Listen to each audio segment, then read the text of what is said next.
Hi folks, today I want to get the cylinder head stripped down on the Reliant Regal engine, so keep watching.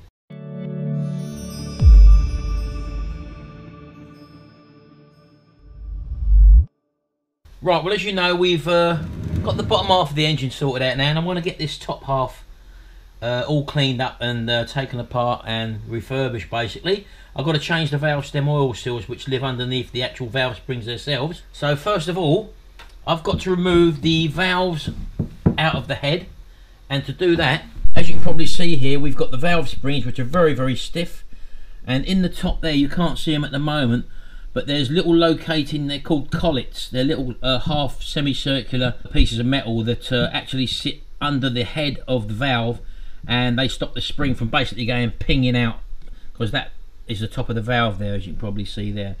So we've got to remove these, and to do that we need a special tool. This is a valve spring compressor, and all you basically do is clamp it onto the valve from the top, compress it, that in turn compresses the spring, which then makes the little collets become visible, and you can then hook them out, and once you've taken them little collets out that sit in there, the spring can then go to its full length, and then you can withdraw the valve and take the spring out. You want to keep all these in order as well, so I'm going to be laying these out in the correct order, and then I can actually get everything off of the head, give it a good clean down, and then underneath here also you've got the valve stem oil seals, which over a period of years they do get hard and brittle, and they can make a smoky engine. So I think what I'll do first is just do one slowly so that you can see what I'm doing, and then I'll just zoom through the rest.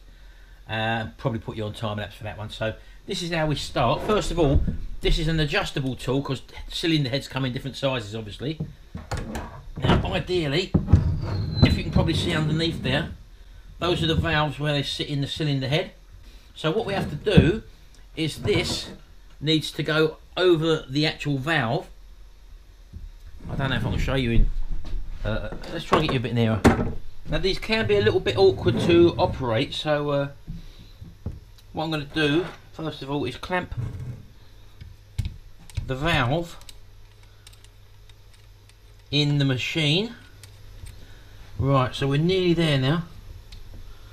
And what you then do is push the handle. Now if you go to do this first of all and it don't do nothing, you have to adjust it. Right, you see that's very stiff, so what you tend to do then, if it's very stiff, I can't press the handle in, just take the tool out of the way, and because these have been sitting in here for years and years, you just want to give them a little bounce. That just sort of stops them from sticking and makes life a little bit easier for the collet. These look like they're all corroded up as well, or gummed up rather, but you have to live with that, I'm afraid. So again, I'm going to try again. Right, I've got a bit more leverage there now. I've got a bit of something on the handle, but as you can see, when I press and compress, the valves ain't actually compressing. I think it's the tool that's actually flexing, because the valves are actually stuck, or the springs are actually stuck. So what I'm going to do first is to take this over to the parts washer, because I have started to clean this, as you can probably see, with soda blasting, and maybe some of the soda's got all around there, so I'm just going to give this a clean in the parts washer first.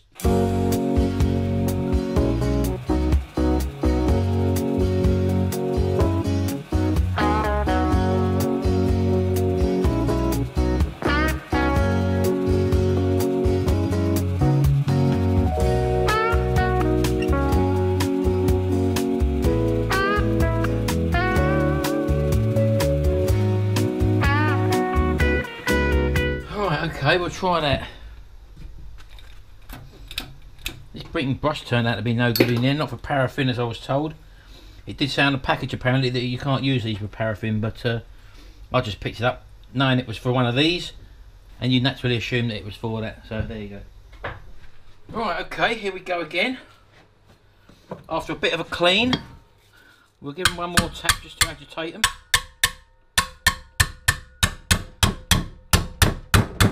Right, okay, so let's try and do this again using the same tool and the same technique. So we'll put that over there like that. We'll start to press the handle in. Get our little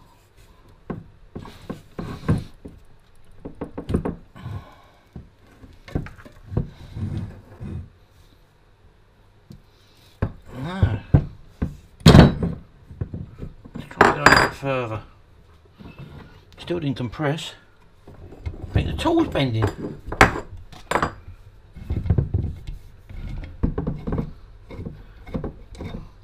Let me get this off a minute. Yeah, look, the tool's bending, look. Shouldn't be that tough. Right, I've got another one of these. Let me try a different one.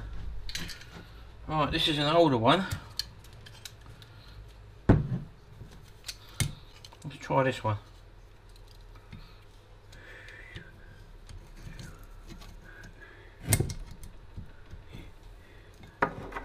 Well, I've never known one this type before, I must say.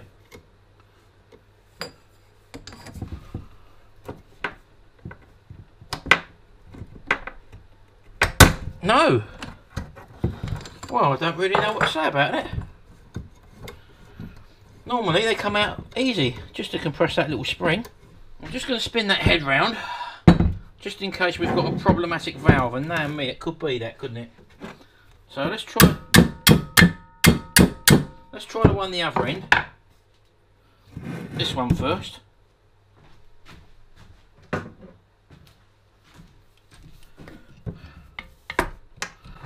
Right, so let's get that in there like that. Get that on there like that. And then press the valve open. Need a bit more tension on that.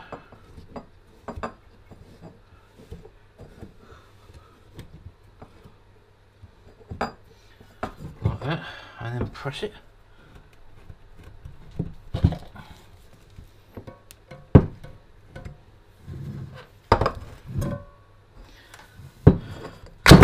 Oh, it's fucking useless. Huh. I had a devil's own job getting this one off. As you can see, I compressed the tool right up to its maximum. The spring weren't compressing. What was holding it was the actual collets were frozen in the head there. And how I actually done it, I put it under full tension. I'll show you in another one. And then I actually hit the head of the tool, and then ping, out it comes. So that's what was holding it. Those are the little collets, as I've showed you before. On the Vauxhall engine I stripped down, these little things. And I've lost one, so I don't know where it's gone. I'm going to have to find out later on. If not, I'll replace it. So then you take the cap off. Then you've got the valve spring. And then underneath it, you've got this little plastic cover on there. I don't know, I've not seen that on there before. I've not seen one of these before. So that goes on the thing, on the shaft. Then you can pull your valve out. Right, and there's the valve out. So these can all, again, all be cleaned up. They got quite a lot of build up on the back of them, so I'll put them in the blaster. Or why I will, and I'm not too sure yet. So that's number one valve. Again, you want to keep all these in order. And sitting on top of here, or is that the valve stem oil seal? It can't be the oil seal, surely. That's floating about too loosely on there. Let me get the head gasket set for a minute, hold on. Right, so, this is the head gasket set. Let me just have a look at these for a minute. I don't look like much of a seal, to be honest with you. I mean, they don't fit snugly around the valve. The valve stem, rather. And they're very hard. Although they're a nice fit around the actual valve, but they're not, as I would say, a nice fit on there, really. Definitely floating around this, because that should really clamp around the valve stem. Otherwise, this can ride up and down this, and I can actually see they have, because some of these are actually halfway up the stem. So, if you have got any letting by of the valve stem, then this isn't going to stay on there and sit on there and stop the oil from coming up, sort of thing, you know, or entering the combustion chamber, because they're up in the air. So they're not a very good idea. So let's have a look at the new ones that come with this new head gasket kit. And as you can probably see there, these ones have got a spring around them that will hold them, hopefully, in place on the actual valve stems themselves. So these look like an old design. I don't know, I've never seen ones like that before, to be honest with you. And they're rock hard, whereas these ones obviously are a lot more flexible. And the top rings, as you can see, is malleable, so that will sort of seal around the valve stem nicely. Yeah, see, look, so it's nice and soft. and they'll stay in place. So this could have been a smoky old engine, this one, but as I say, I don't like these. These are old, and whether they're probably the originals that come from the factory. So anyway, I'll just show you what I have to do here to get this out. Let's put these to the side. Oh, and lucky for me, I've just bent down and found that collet, so I've actually got both collets back again. So just to be aware, these can be really a pain to strip down, these sort of small components that have been frozen for years and years. I don't know how long this engine's been off the road for. As I say, it's not run for, well, definitely 8 years, definitely. So the collets were frozen in. So let me put these in order over here. Right, so that's that one. Now let's take another one off. So as I say, normally these come out, these compress nice and easy, these springs, but obviously if you get a problem, you've got to deal with it. So let's try the next one along, and I'll show you what I mean where I had to hit it. So again, I'm going to clamp this back on onto the, oh, it's the wrong way around, look. Onto the next one along, and you'll probably have to see that I've got a longer handle here as well for a bigger leverage. So I'm just going to get my big lever on the handle and tension this up. Now, as I say, I'm not expecting this one to move either. Alright, that's full tension now, and as you can see, full tension has done nothing apart from distort our tool. Now normally you'd say, well, what do I do now? First thing I'm going to do is put on a pair of safety glasses, which I should have done anyway. So that's not compressed that spring at all. We now know that the collets are being held in there, and all I done then was holding that in full tension. I've got to try and watch the collets here. Just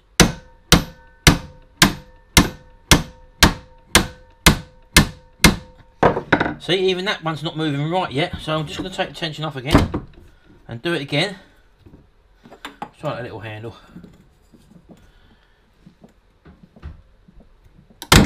Oh, that time, did it go? Or did the tool? Yeah, look, the tools give way. Look at that, look. Just shows you, doesn't it?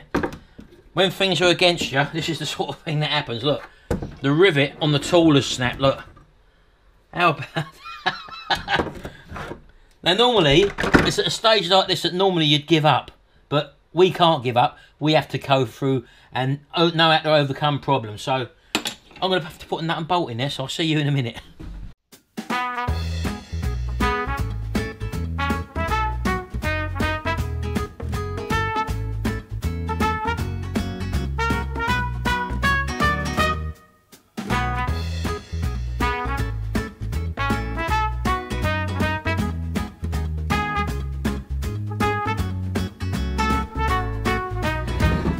Right, let's try again, shall we? I don't know how hard that bolt is. It's just, you've got to use what you got at the end of the day. So we'll try it again. Put the goggles on. I don't know. Things are sent to try us. This should be. I should have had all these valves out by now.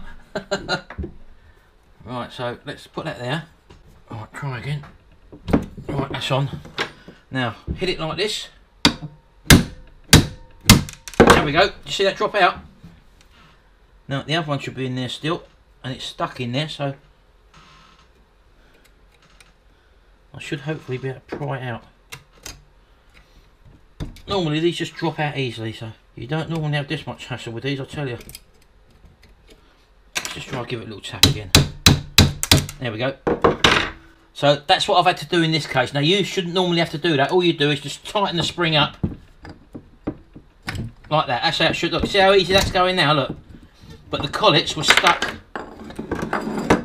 around there and stopping the spring from compressing. So you may come up against that, and you saw how much tension I had to put on there with the spring. So that's what you could come up against. So now I've shown you that and what you could come up against, although you shouldn't normally come up against that, but me being me, it happens to me, and I have to show you how to get over it. So that's how I've got over it anyway. And we even broke our tool with that much tension on it. So if you come up against that, tap the end of the tool once it's under compression, and hopefully these should then pop free and you'll be able to get them all out. So I'm going to leave it there, get these out, and I'll see you in a minute.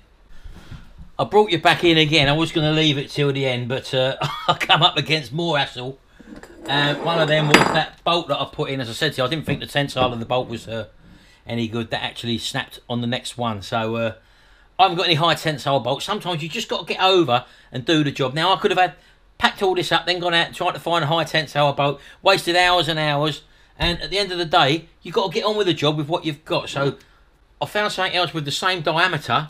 I've not even bolted it in, look. And all this is a little countersink tool, which I've just put a bit of tape on so it doesn't slide out. That's obviously hardened steel, and this has done the job now, believe it or not. So it's not the proper job. This isn't how to repair a tool at the end of the day. This is how to get over a problem when you've got problems. One problem on top of another, as you know. And then I had the problem of the next one I've done. I lost another collet and I was hunting around the floor. So I've adapted my technique a little bit now, and I'm going to show you that now, just to cater for any eventuality. So all we got to do now, I've spanned the head round now. As you can see, I've got 5 of them out now. So I'm just going to clamp it up as per normal. These are important, by the way. Anything under tension, you want to be putting safety goggles on. So again, I'm going to show you again with a little bit of a jiggery poker. We call it redneck repair. So I'm just going to put a bit of tension on the spring, as you can see. And rather than the collets fly everywhere, just put a bit of cloth underneath. This is a bouncy surface. They can go literally anywhere. So just cover it up like that. I know I'm on there. And I'm just going to give one firm whack. Did that one do it? No, they're still in there. So that just shows you how tight they are.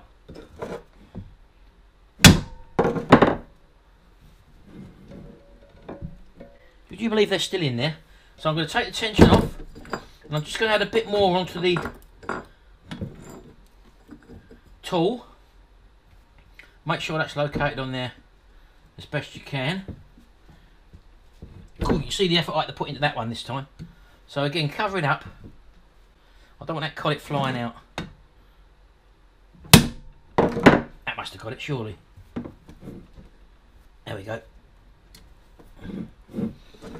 Just a little tap there, just so they fall out. I think one's just dropped out, or did they both drop out? Now they both dropped out. There we go.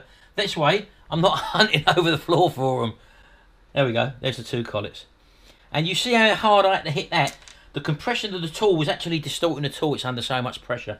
And I even had to get quite a big hefty hammer to release them little frozen collets in there. They should normally come up no problem at all. Yeah, look. That's how easy that spring should compress, as I said to you before. Look at that, look. So easy. In fact, you shouldn't even need a lever, look. Yeah, look. That's how they should happen. But it don't always go to plan, as I said to you. So I thought I'd just show you that little one. Now I'm going to carry on now with me modified system now and my redneck repair. I'll see you in a minute. Right, there we go. Just got the last one out. And one thing I just wanted to show you before I took this away was checking your valve guides for wear. Now, with each valve, as they slide in and out of that, they should have a real small tolerance fit. And now what you're looking for, you want to do this with every valve when you take them out, and you want to see if there's any sideways movement in them. Now I've had it before, not with car engines, but with lawnmower engines, where these are like that. And that means that the valve guides are actually worn, and just doing a strip down and a put back together is where we're going to do in this case isn't going to be good enough. But in this case, all our valve guides, I've actually measured them and they're all okay. You want very, very little wiggle room there at all. If you've got any what you call slack in there where you can feel movement, then you're probably going to need to send your head off for to take these valve guides out. They drift them out and then they have to put new valve guides in and match the valves to them. So just something to be aware of. Do check your valves as well for sideways movement in each of the actual valve guides in the bushes. Right, so as you can see there, I've got everything in order from front to back. Front being this side, I know that. I haven't marked it, but I do know that. There's all our collets. Now when this all goes back together, as you probably know, we're going to be replacing these little things here, which are their valve stem oil seals. And they're not very good ones in my eyes, but there you go. That's what Reliant felt they needed to do, and that's what we're going to be changing. All these can be cleaned up, as I said to you, and the valves then can be put back in after I've cleaned the head up. So I'm going to clean the head up now, and I'll see you in a minute.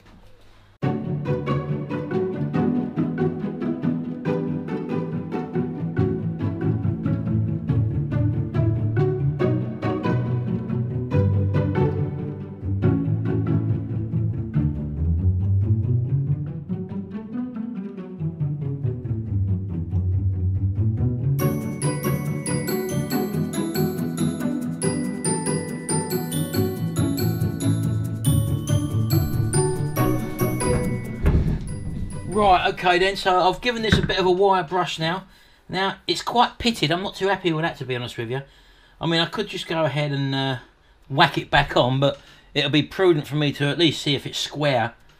And what I've got here is a straight edge. Now this is an engineering straight edge made out of stainless steel, and it's very, very flat, to be honest with you. So one way you can test these is to, let me turn it over to you, is to run a straight edge along the top of them and shine a light up the back of them.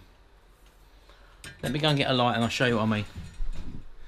Right, so I've got this very bright torch, as you can see there, and if you can, let me try and get this in a better position so that you can probably see it. I need to wedge that up really. Hold on, let me set myself up here first, hold on.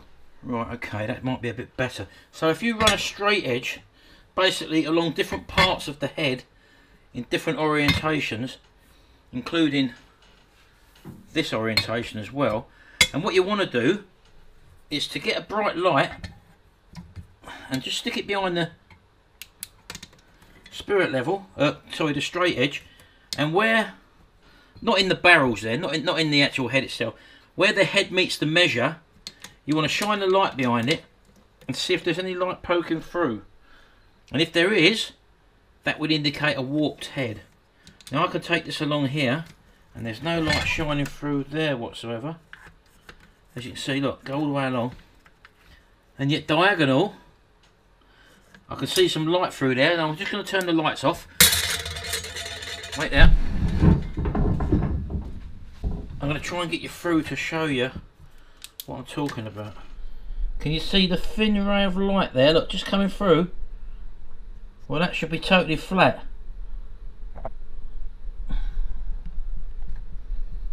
There you go, see it? See a thin ray of light? And that indicates to me that that head's not totally flat. So, there's nothing else I'm going to be able to do now. There we go, look, it's flat as it can be. Put it behind there. And there is slight light coming through there.